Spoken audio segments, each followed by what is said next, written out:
Be sure to watch my TED Talk on londonreal.tv. In London, technology is the Silicon Roundabout.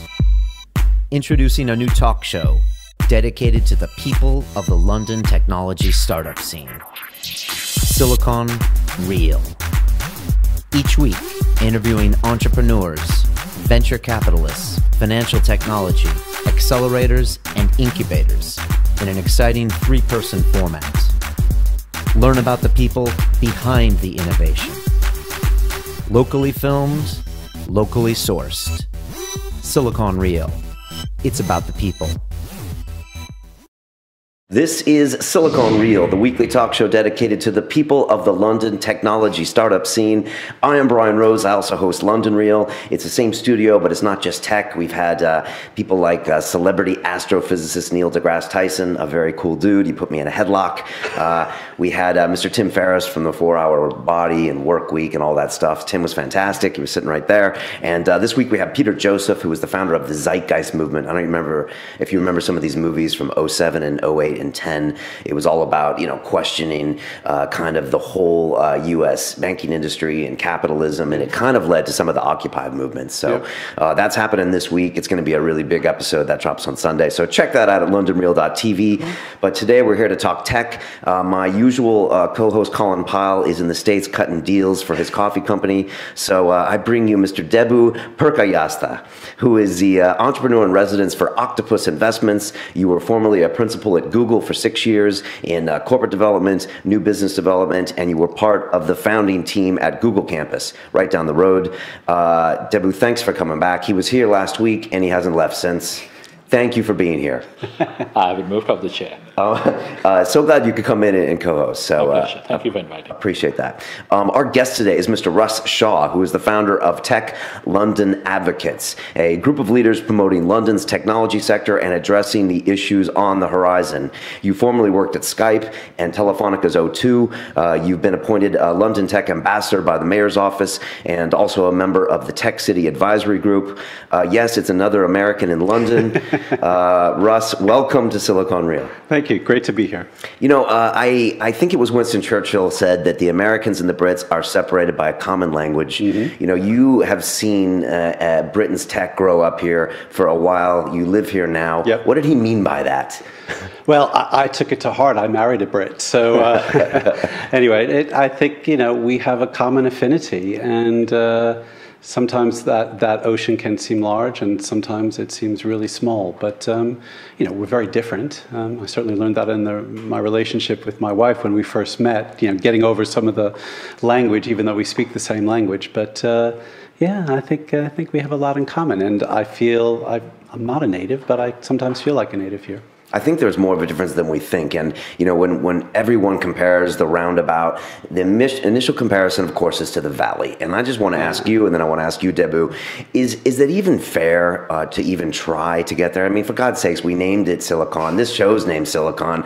I mean, whether we mean it or not, subconsciously, we're always comparing ourselves to the originators. I know you spent time in the Valley, Debu. Should we not even be having that conversation, or is it healthy to be doing this? I think it's a distraction. I mean, look, Silicon Valley for me is just on a completely different level. London, I like to say that London has its own unique DNA. We've got a vibrant, world-leading financial services sector. We've got some of the best creative services here. That doesn't exist in Silicon Valley. So the companies that we're creating here are going to have some of that kind of DNA in it. We should learn from Silicon Valley. There's no reason why we can't adopt some of their best practices, and I've pulled one or two of those into Tech London Advocates. But I think to say, we want to be Silicon Valley in 3 years or 5 years, well, they've been around for 75 years. London's tech scene is now, 3.5, nearly 4 years into it. So I think to compare ultimately could lead to more of a defeatist approach, whereas I like to say, look, we're starting afresh here. Let's go for it. Let's learn from them, but let's create something that's unique for London. Debu, what's your call on that? You spent time in the Bay Area for Google. You spend a lot of time on the West Coast anyways. Should we be thinking that way? I mean, I think, exactly as Russ says, I think of us in London being in the middle of the world, geographically, if you will, not exactly, but metaphorically, and we should play to that. So you got the West Coast to work with, absolutely. I mean, as Russ says, it's a completely different level. But you also got what's happening in India, China, Indonesia, and all these places that are absolutely just cascading out right now. And I think we should understand that and play to our strengths out here on that side. We can bring both sides in. And that'll be very, very powerful. And we can see a lot of the Chinese startups now really beginning to power their way through. Yeah. And slowly the Indians will. So I think we should play to that. India has powerful links to the UK and time zone. We're closer, and there's a lot of potential there. Exactly. What is Tech London Advocates? It's a private sector group, right? Yes. So it's interesting because we always hear about these government organizations pushing things forward. I guess we can talk more about Tech City later. Sure. But why create this, and why does it need to be done by private sector? Yeah, well, I actually created this having been part of the Tech City Advisory Group, and I was invited to meet, discuss tech with Number 10. I'd met some people at the mayor's office. They're all promoting tech, and they're doing a great job. But when I was looking around, I was seeing, okay, national government, city government, where's the private sector? And if we're going to build something that's going to be long-lasting and enduring, it ultimately, in my opinion, has to be driven by the private sector. Why? Because the amount of capital or money that we're going to need to support more and more startups is very significant, and government can't fund that. And the talent that we're going to need to run these businesses, whether they're startups, scale-ups, or moving right towards an IPO, that's going to have to come from the private sector too. So for me, creating TLA was really the solution to say, let's really create and replicate the broad tech ecosystem that we're going to need over the next decade to ensure that we can support these businesses. And if you look at who's in the group today, it's startups and founders and entrepreneurs and angels, VCs, private equity, but also big corporates, big banks, headhunters, journalists, accountants, lawyers, you name it. Everybody who touches tech in their own different way is part of the group, intentionally done so. And it's not just people in London, it's not just advocates across the UK. We've got nearly 100 overseas advocates.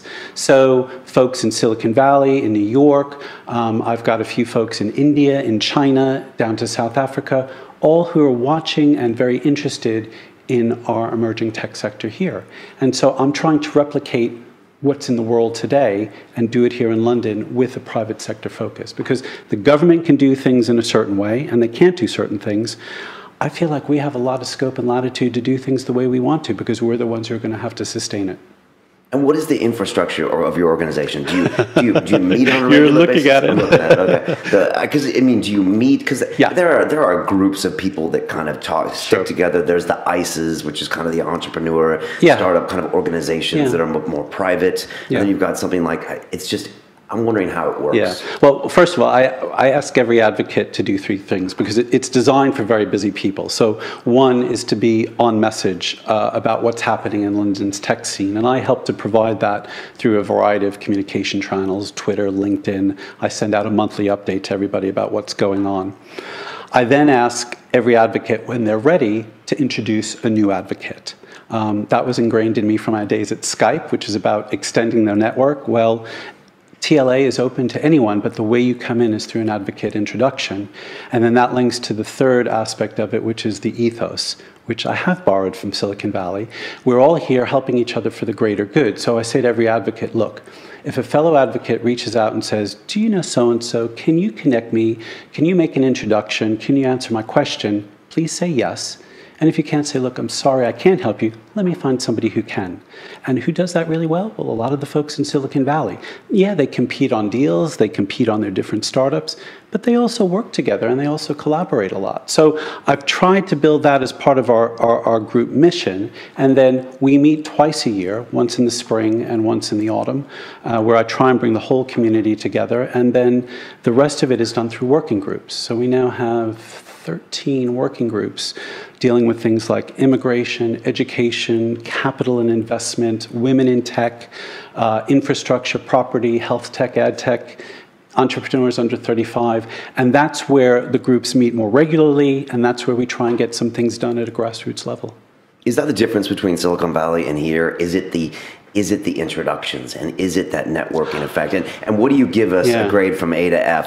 I'm going to ask you this next. But what how are we doing? And is that what holds us back to a certain extent? I think here part of the reason why this group has grown so quickly, and we're now getting close to 900 in the group, is many of the advocates have said to me, Russ, I want to be part of this group because London has not had a good reputation in terms of open doors, connecting people, making introductions. And I want this group to be that group and to facilitate that. I think Silicon Valley does that exceptionally well. And so, again, if we can learn from that, borrow some of that, and start to make that part of our DNA here, then I think that'll be a great thing. We had the CEO of Ometria on here, Ivan Mazur. Yes, and, he's an advocate. He's an advocate. Yes. There you go. And he's a fascinating young man, but he used to be in the property industry. Yeah. And he noted the distinct difference of introductions from property to tech. As in property, it's everyone keeps track of their intros so they can get paid. And tech is ideally the opposite, where everyone introduces people for introduction's sake, and it's like you guys run with the ball. Yeah. And he noticed this distinct difference of people holding on to their leads for value and just giving it up. And this is a funny old school city, so maybe in some ways it kind of. Well, I think that's absolutely right, and I think why I love tech and why I'm so passionate about it is very open. And when people come and set up businesses here and they're on the internet, well, suddenly you're connected to the whole world. So it's a very transparent and open way of doing business, and I think the way people should behave and operate and the way the relationships get formulated should come from that degree of openness. So I hope over the next few years, you won't be saying that to me, that you'll say, actually, it feels like a really open community here because that's what we want to engender. Deborah, is that true? Are they better connected in the Valley, or are we being too hard on ourselves here?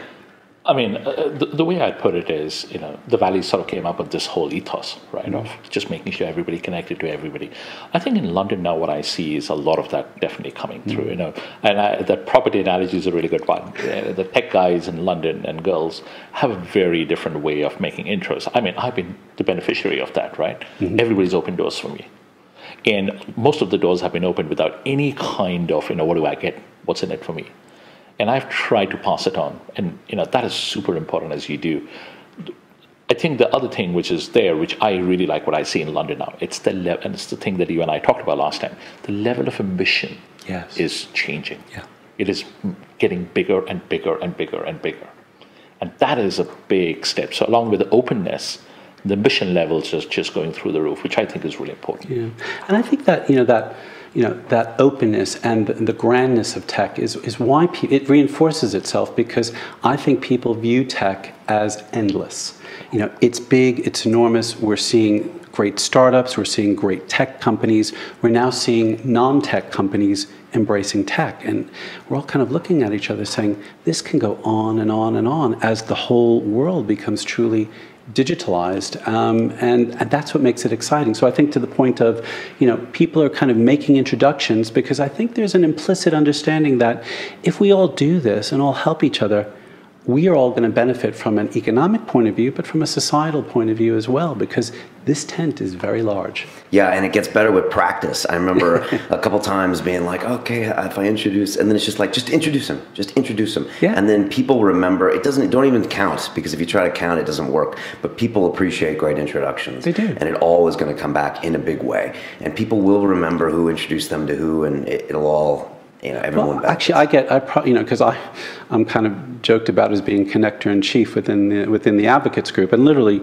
2, 3, 4 times a day, I'm always connecting people. And it does come back to you. I mean, I might sometimes get a note 2, 3, 4 months later saying, hey, I actually did meet with so-and-so, we're off doing this deal together, or he's helping me out on this, or she's doing that for me, and it comes back to you. And I think people really appreciate that. Yeah, I read some article recently about people giving good connections and bad connections, and as humans, we remember that guy that gave us the loaf of bread when we were hungry. Like, we remember.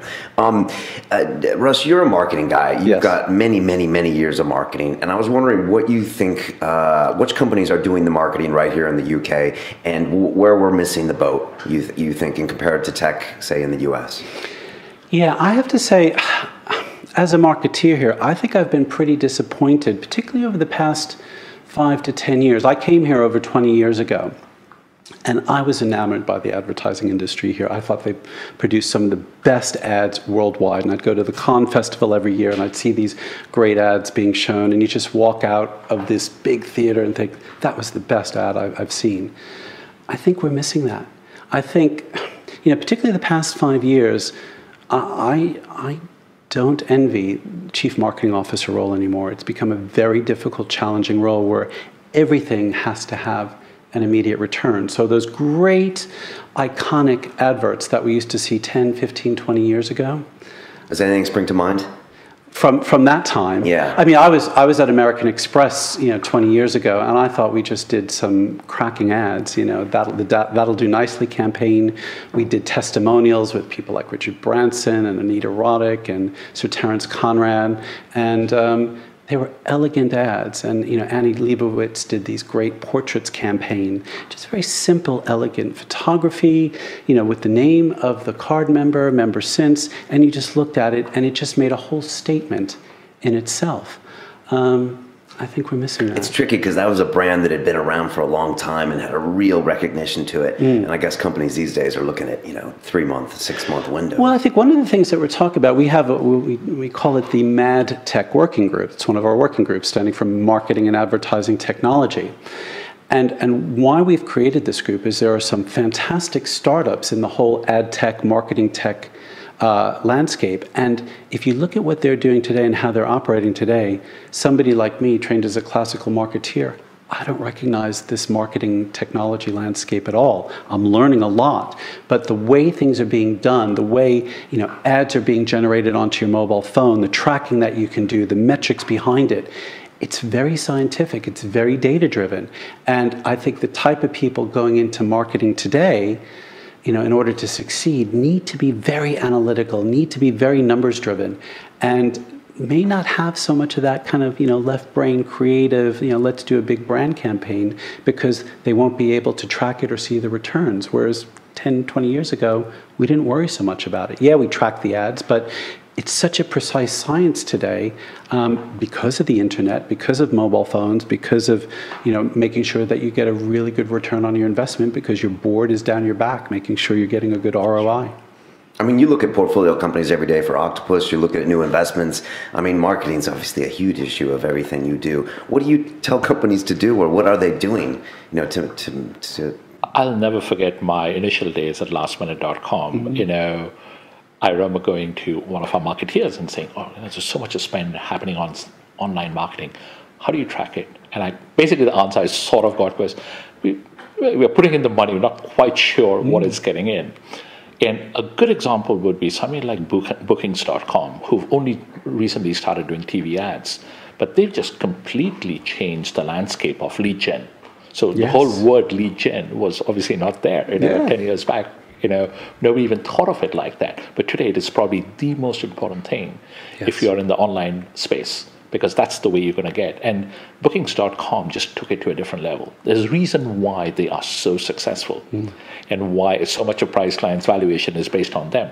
So getting the whole lead gen piece right and just making sure that you know how you're getting your customers and how you're monetizing them is so important. Yes. And a good way of comparing is the way Expedia does and the way Bookings.com does are two very different models. Both are successful, but one clearly, Bookings.com has had a very high market cap for a reason, and a lot of it is exactly as Russ is saying.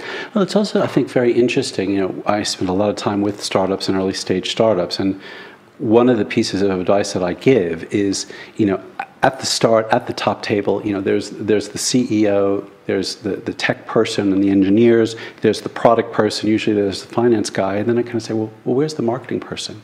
Oh, we're going to hire that person in 6 months or 12 months. And I always say, stop. Get that person in your business now. Make sure that marketing is represented at the top table right from the get-go, so that when you're building your product, developing your proposition, you're then thinking about how is this going to relate to the customer? How will the customer want to buy this? How can we monetize this?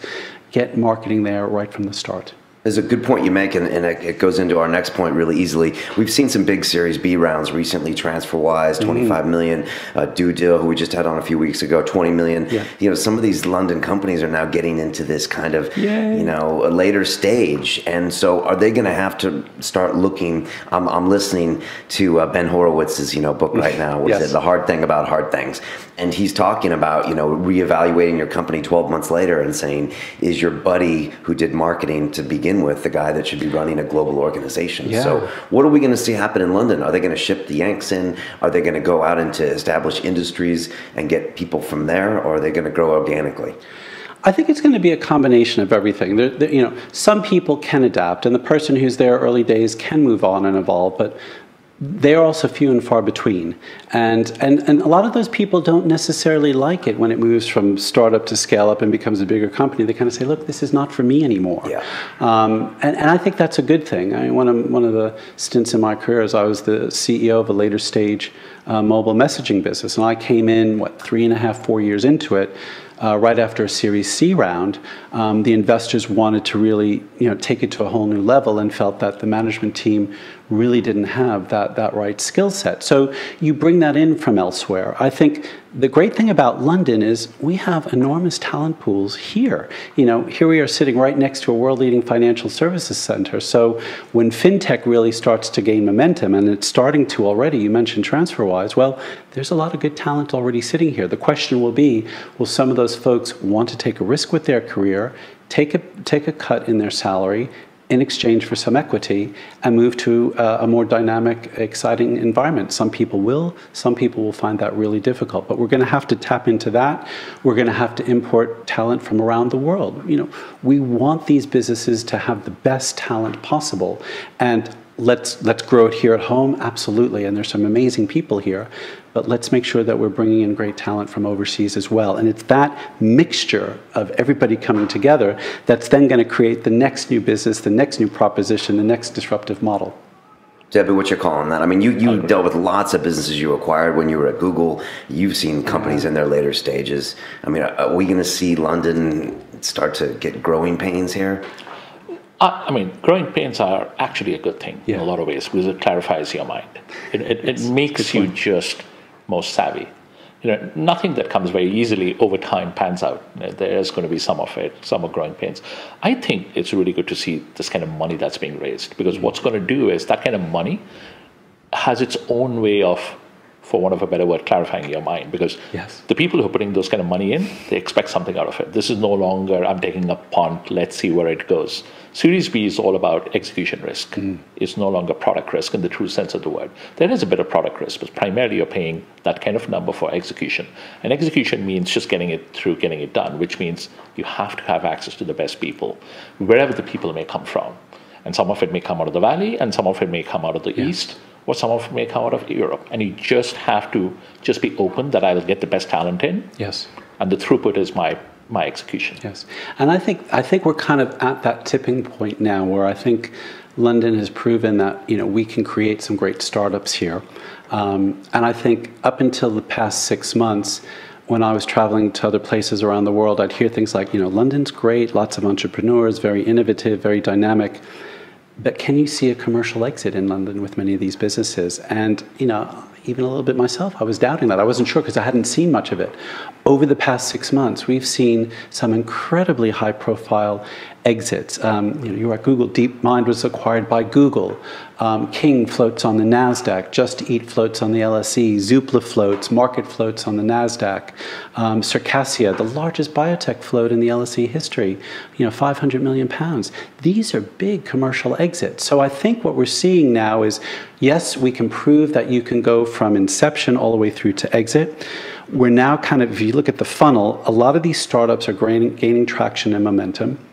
And I think the focus and shift is going to be, okay, how do we help these companies to really grow and grow exceptionally well? I know you had Sherry Kutu on, and you know, she's leading a great initiative at the moment called Project Growth, and she's going to be announcing some things later in the year, which is all around scaling up. That's the next wave of this. We've got to help these businesses to scale up and then prepare them for an exit. And if we can get that virtuous cycle going, more and more money is going to flow in. I think more and more talent's going to want to work in this sector. So it might be easier to attract the person from the city to come over here and say, hey, there are many opportunities here. Come and work in this sector. Yeah, Sherry Coutu is very plugged in. It was fantastic when she was on here. She's great. Just great. Gave a great TEDx talk at Parliament as well. Yes. So definitely check that out. Three biggest problems right now from the standpoint of Tech London advocates on the horizon. What are they? Biggest issue that we're dealing with, shortage of talent. We're talking about all the wonderful growth that we're seeing out there, and it's incredibly exciting. I worry about talent, that we're not filling these jobs fast enough. We did a survey monkey to all of our advocates back in, I think it was early April. And the number one issue that came back from everybody, like 45%, was shortage of talent. Not only for startups. You go and speak to Sarah Wood at Unruly, she's got 20 or 30 job vacancies. But you talk to the bigger players, and they're all recruiting for the software developers, the coders, that C-suite below the founder. If you go on to adzuna.com, how many job vacancies are there in London in software and IT? 30,000. They update it every week, and it's astonishing. The good news is it's showing that all of these businesses, the tech sector, is showing signs of vibrant growth, but the challenge is how are we going to fill these jobs quickly enough? The education curriculum is changing, but that's going to take several years, I think, as these kids go through the new curriculum. I mean, I've got 3 sons, and they had ICT, but they weren't taught in terms of computer science and coding. Yeah. That will start to happen, but that's going to take a while. So then you have to look at how do we fix this in the near term? Well, Decoded and Makers Academy, I think, are great boot camps, and they're doing a brilliant job. We need 10, 20, 30 more of those to really make sure we're producing enough talent to fill these jobs. Number one issue by far. And is that talent going to come from the continent, or does it need to really come from Britain? I mean, because everyone talks about the fantastic programmers that are coming from all over the EU, but do we need to do a lot more at home here? I think we need to do more at home here. I think it's going to come from the EU. I think it's going to come from the rest of the world. When I talk to some of the advocates in the group, if you talk to Efi Shakarel, who runs Mubi.com, a video streaming business, he's a Turkish national, went to Stanford Business School, set up his business there, came here, raised $5 million, and he said, Russ, my investors said, here's money, go and hire the best talent that's out there in the world. And he said, couldn't do it. Because yes, I needed to look in Britain and the EU, and there's great talent here, don't get me wrong. But he said, I wanted to look globally, and the challenges that I faced were very significant. Another guy called Juan Guerra, who is a Mexican national, who came here to go to university and then set up a business called Student Funder. He's been here for 2 years running that business. The stories that he would tell you about trying to stay here and work. And he said, look, I've turned around and I've hired 4 British nationals into my business. So I'm an overseas national coming here, creating jobs locally, and it's hard going. So one of the issues that we're raising through our immigration group, and I've had the benefit of meeting the Minister for Immigration a couple times, is to say, look, immigration policy, the way it stands, is tricky when it comes to the tech sector. And there is a lot of noise out there about limitations and now potentially limiting freedom of movement even across the EU.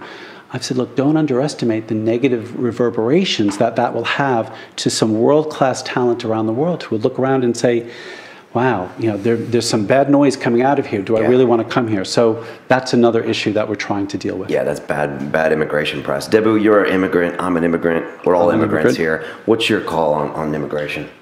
I mean, I think without that, you're not going to build anything. It's as simple as that. I mean, that's just my bias.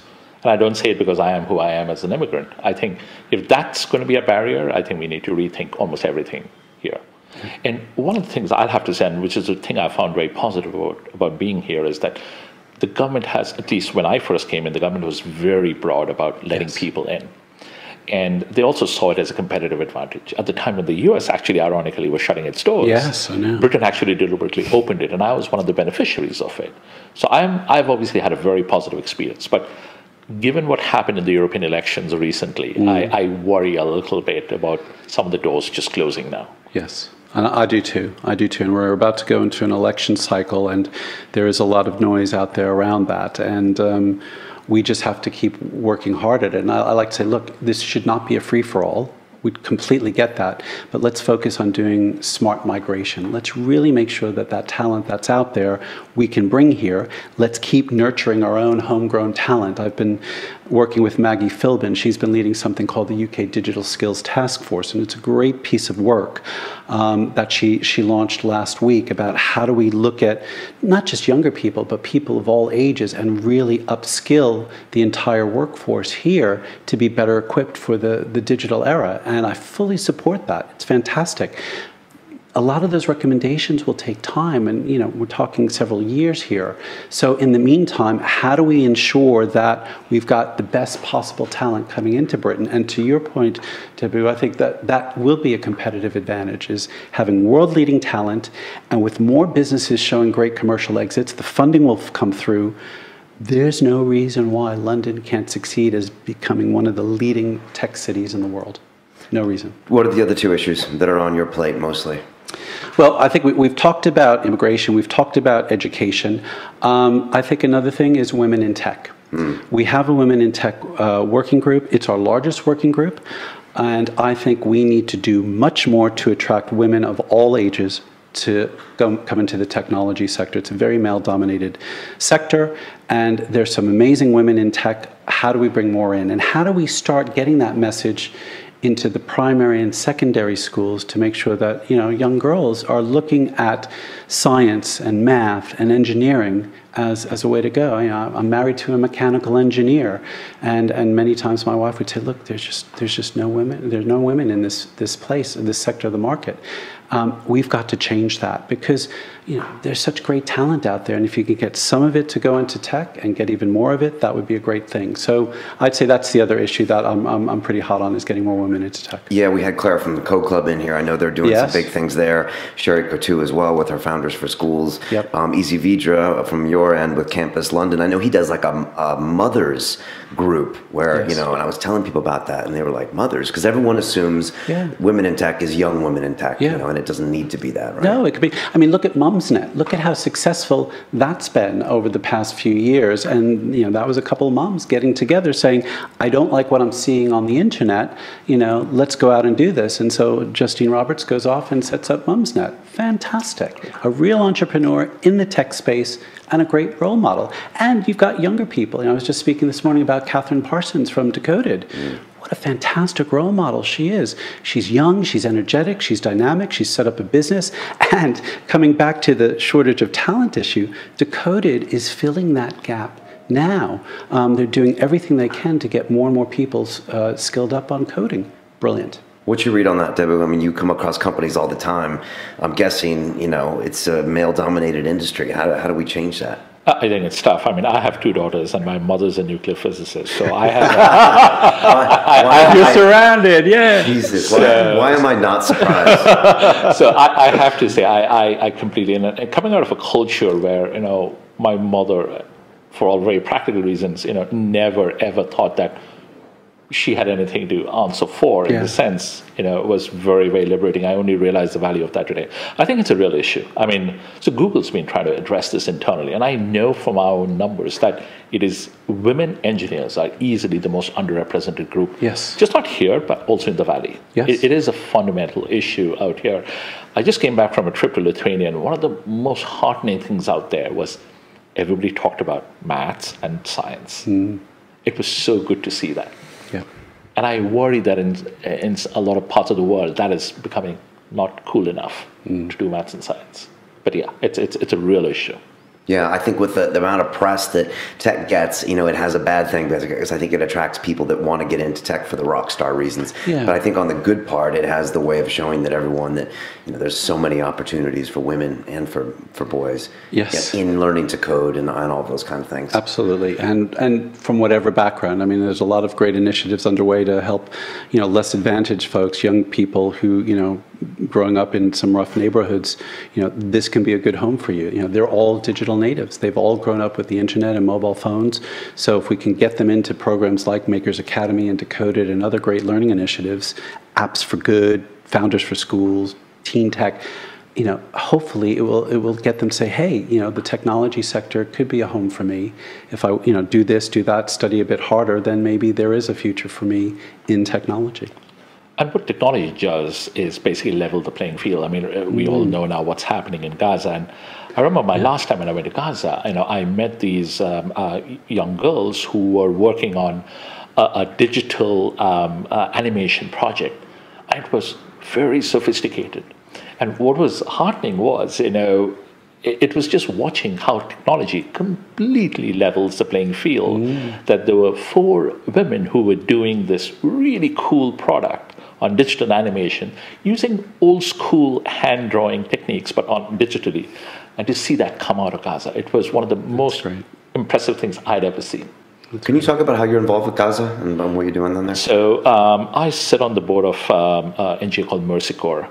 And they typically work a lot in conflict regions. Also, when I used to sit in Google, I used to do a lot of work with Mercy Corps, and that's how I actually ended up first going to Palestine. And I have a lot of Israeli friends, and I have a lot of Palestinian friends, and both of them, they've been very, very supportive in helping us out.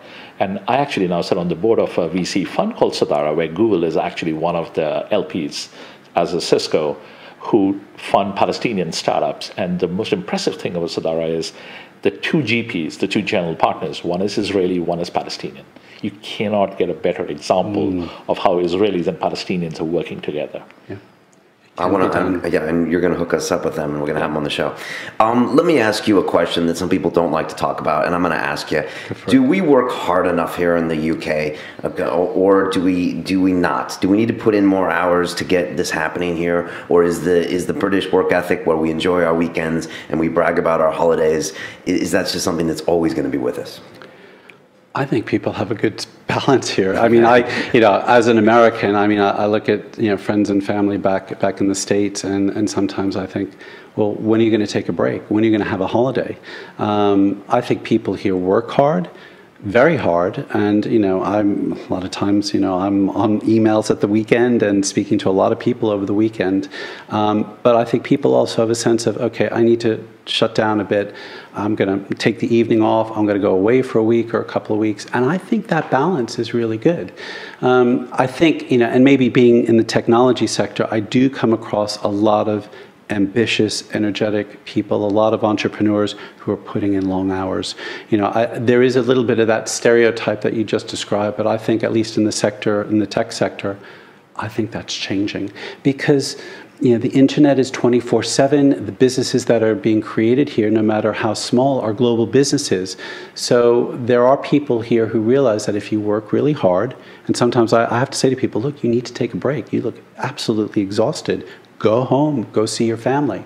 But there's this real desire that they can see the opportunity of, if I work hard, really hard, I can build something that's my own, and I can be rewarded both, financially, yes, of course, but also from a personal satisfaction perspective. And I think that's a good thing. So I think that myth is changing, and I see lots of stories like that every day. It's a tendency in America when you're not working to be talking about how much you're working. And I mean, I grew up with it, and I can see it sometimes goes way too far, and it becomes an identity, and it almost becomes you can't be seen to not be working. But let me get your call on this, because you worked at Google and you met a lot of American entrepreneurs. So I actually agree with Russ. I think Russ phrased it really well. In the 2 sectors that I've seen, which is banking, investment banking, and tech, I don't feel people work any less. And all the consistent surveys about the number of hours that Brits work, if you see, there's hardly any daylight between what Britain and a Brit and an American puts in per hour.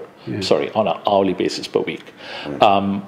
I know there is this myth, and I cannot speak for other sectors, but these 2 sectors I can absolutely speak for, that there's no daylight. I also think one of the things Russ said very well is there is a sense of balance that I like, that I see. I unfortunately sometimes struggle for that balance. Me too, yes, I do too. So I realized in myself that I wish I could be a little more balanced in a lot of other ways. But I like that, the fact that people know how to check out and check back in. I don't think necessarily that's a bad thing, because once you check back in, you probably are fresher and you are more productive. Yes. So, and I'm all about that. I mean, we've all, 3 of us, come out of somewhat similar backgrounds in some ways. And one of the things I remember in one of my old jobs was there was a certain number of hours you had to clock. And it still frustrates me when I think about that whole clocking mentality. And I'm so glad in the tech world, that mentality is not there. Yeah. The whole thing about clock a few hours.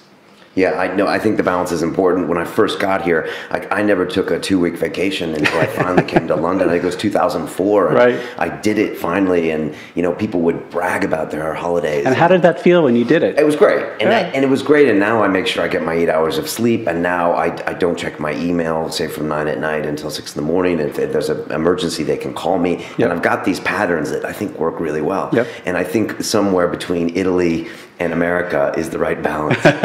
Shutting down everything for August might be a little too far, but also working all the way through August is too far. So I agree. You come back fresher. If you're working all the time, you end up being pretty useless. Yeah. And I've seen it happen. Yes. With Americans, you get no perspective, you get no joy in what you do. And it can be very lonely. I mean, some of the entrepreneurs that I see here that are putting in 16, 18-hour days, it's a tough, lonely job. I mean, we are saying, becoming an entrepreneur is very glamorous, and the rewards can be there, and I'll certainly say that. But I also say to people, look, if you're thinking about starting a business, becoming an entrepreneur, don't underestimate how much work and effort and time you need to put into that, and it's lonely. Because you're the one who's working there 16, 18 hours a day. It's your business, fantastic, and you know that you need to put the hours in to see the return, but it's tough going. Yeah, again, back to the Ben Horowitz thing I'm reading. He's like, you think you have problems running a company? He says, no one cares. He's like, you just have to run your company, and you can try to complain to this person, but no one cares except for you, because that's your company. It and is. He's just drilling it into you, what it was like. Here, Debu's smiling because he's been there before many times, I think. Russ, a couple personal questions for you. We always ask if you could make a phone call to the 20-year-old Russ Shaw, give that young man a bit of advice. What would you tell him to do? What was he doing? I think he was having a great time at university. You seem to be having a good time. I was having a very good time. But I was serious about my studies then. I would say, look, when you have a career, and I think this is probably more in line with the first, say, 10 years of my career, I always had these milestones. I've got to, become the marketing director. I've got to become the managing director. I've got to become the CEO. And I had my own internal clock in terms of when I wanted to reach those milestones. And now I look back and I kind of say to people and say to younger people, look, don't put so much pressure on yourself. If you're bright, if you're talented, if you can work hard, those things they're going to come, they're going to happen. Also learn to enjoy it along the way. And I did, it wasn't until later in my career that I did some very kind of odd lateral moves, because I thought, I want to do that. I want to try that. I've not done that. I've not experienced that. And I would say to people, look, be willing to do that earlier on in your career. There's nothing wrong with that. Go with where your passion lies. Go with where your heart is. When I see younger people who are not happy at work, that's a shame. It's really a shame, because I think that's a missed opportunity for them. We'll all be in jobs where we're not happy for a period of time, but if that starts to become the bulk of your career, there's something really wrong, and you got to reassess. Well said. Best advice you've ever received, personal or business? Personal or business? I would say it was probably be true to yourself. Don't do something, don't say something, don't behave in a way that is not consistent with who you are and your core values, because it will show in terms of executing wrongly, turning people off, destroying relationships. Be true to who you are and what you believe in, and whether it's with your family, with your friends, or in your professional life, that's probably the best advice I've received. Finally, advice to the 20-year-old out there who's a lot of advice here. Yes. Who's in China, who's in South America, who knows a little bit about tech, who doesn't. What advice do you give to them if they want to be a part of the tech industry? Go for it. The world is your oyster. If there's something that you want to do, and I'm never put off by young people who are bold and determined, saying, I want to do this. Can you help me here? Can you introduce me to so-and-so? Sometimes I'm a little bit, oh, well, wait a minute. But I think, well, good for you. I'm glad you're doing that. I meet people through some of these programs like One Young World. I met this one Chinese guy, Leon, who's just remarkable. He's in his mid-20s. He's done so many different things in his career because he said, I want to do them. So if there's somebody in Sao Paulo or in Shanghai or in Johannesburg who's saying, well, I'd like to do this, I'd like to try that, go for it. Some people, we can't underestimate, some people have big obstacles to get through before they can get to that and fulfill that ambition, but work as hard as you can to get there. Fantastic. That's very good advice. How do people get a hold of you, and how do they become a part of Tech London Advocates? Okay. Is it part of my job today to introduce you to more advocates? You can. So we have a website, techlondonadvocates.org.uk. There's a contact us button on there, or you can reach out to me on LinkedIn and connect with me that way. Or the best way to do it, I always say to people, go onto the website. Every advocate in TLA is listed. If you know an advocate, and if you're listening to this program, you'll probably know at least one or two, then reach out to that advocate and say, I want to get involved with Tech London Advocates.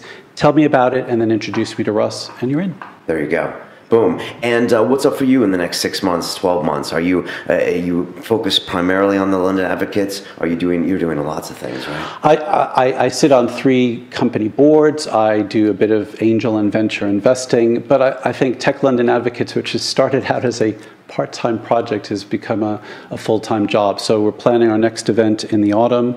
I expect us to go over the 1,000 mark in the next couple of months. There are more and more working groups that are starting to form.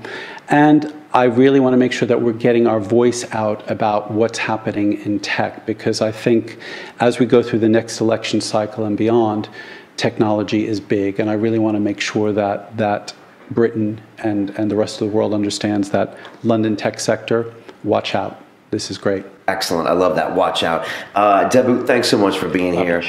What is on for you for the next 6 months? How much of your time is spent with your portfolio companies? How much of your time is spent looking for new companies or contacting new companies? What's your next 6 months? So more of the same, basically. So meeting a whole bunch of companies, seeing the good ones.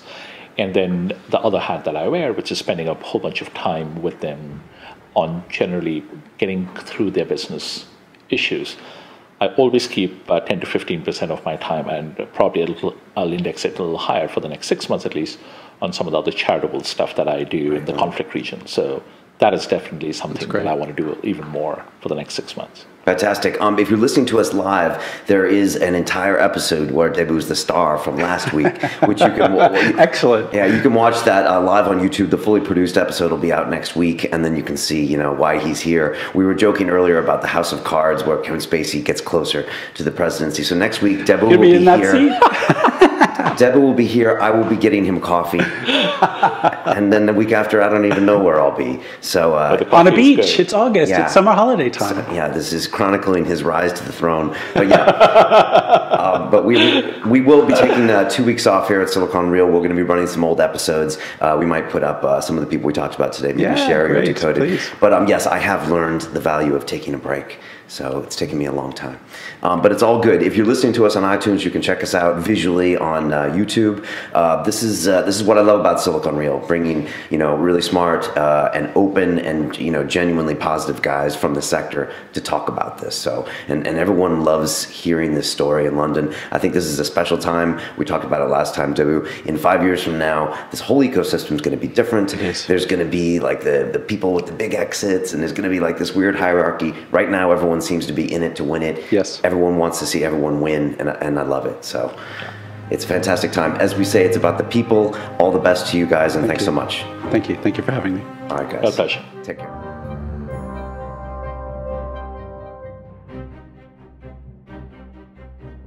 Invest in the people because ideas can pivot. I'm a big believer that I see certain things happening here that I hadn't seen before.